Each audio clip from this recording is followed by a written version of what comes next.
जिसको फांसी घर कहा जा रहा है, मैं भी अध्यक्ष जी के साथ देखने गया, मैं आपको उसके तथ्य कुछ बताना चाहता हूं। मैं मानता हूं कि आज ये जो विधानसभा है, ये देश की अकेली ऐसी विधानसभा है जो सर्टिफिकेट दे सकती है कि दिल्ली में एक मूर्ख मुख्यमंत्री रहा था, उसका सर्टिफिकेट इश्यू करने की आज हमारे पास स्थिति है। तथ्यों के साथ हम सर्टिफिकेट इश्यू कर सकते हैं। यह स्थिति केवल इस दिल्ली देश की इस विधानसभा को मिली। अब देखिए, उस जगह को जिसको यह बताया जा रहा है, यहां पर फांसी दी जाती थी। मैं जाकर देखने गया अध्यक्ष जी के साथ। वहां पे टिफिन रूम के लिए ऊपर लिफ्ट लगी है, ये खाना ले जाने की लिफ्ट है। जो खाना ले जाने की लिफ्ट है उसके अंदर सारे की सारी चीजें एज इट इंटैक्ट लगी हैं। क्या उसकी शाफ्ट इंटैक्ट है? आज तक वो शाफ्ट लगी हुई है लिफ्ट की। वो टोकरी जिसमें खाना जाता था वो इंटैक्ट है, वो लगी हुई है टोकरी, वो टोकरी लगी हुई है। और वो शाफ्ट का साइज सुनकर आप हैरान होंगे, 2.5 फुट बाई 3 फुट है शाफ्ट का साइज है। 2.5 फुट बाई 3 फुट शाफ्ट का साइज है। अध्यक्ष जी, पहले आदमी को छीलते होंगे तुम? मतलब ये मैं हैरान इस आदमी की सोच के ऊपर। ये कैसा नालायक आदमी है? क्या ऐसे नालायक है कि इससे पहले कभी आपने इतिहास में कुछ सुना है? अभी तो मैं देखकर हैरान हुआ कि ये बेईमान लोगों का किस तरह से हमारे महान शहीदों के इतिहास को खराब करने पे लगे हैं। अभी एक इनका बेईमान एमएलए यहां पर बोल गया, आप लोगों ने, कपिल जी ने भी नोटिस लिया और मैं कहना चाहता हूं रिकॉर्ड में से उसको देखिएगा और उसका सवाल उठाना चाहिए। क्या बोल गया यहां पे? बोलता है कि जो शहीद भगत सिंह जी ने बम फेंका था, इस पार्लियामेंट में फेंका था।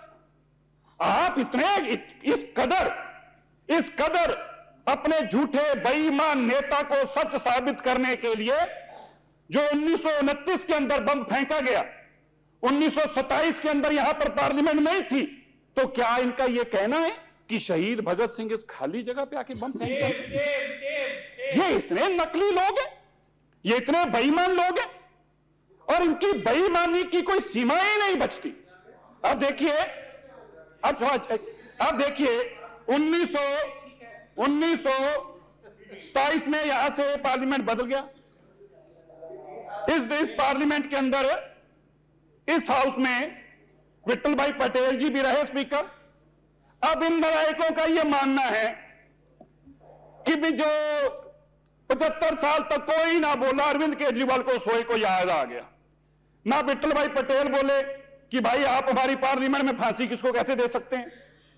ना इससे पहले बाबा साहब अंबेडकर बोले कि आप पार्लियामेंट के अंदर फांसी किसी को कैसे दे सकते हैं।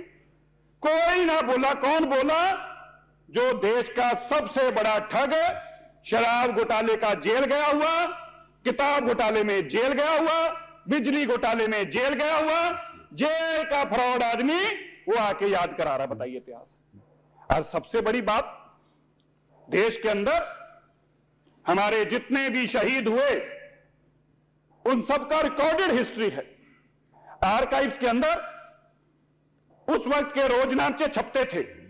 मैं दिल्ली आर्काइव्स में जाकर इसको देख के आया इससे कुछ 4 महीने पहले। एक एक रिकॉर्ड उन महान शहीदों का, किस तारीख को किस जेल में लाया गया, पहले किस हवालात में लाया गया, किसने केस चलाया, कौन उसका इन्वेस्टिगेशन अफसर था, किस जज ने फांसी का आदेश सुनाया, ये सारे का सारा इतिहास रिकॉर्डेड इतिहास है दिल्ली आर्काइव्स के अंदर। और इस नालायक को पढ़ने का कहां टाइम था? इसके पास तो लूटने का समय था।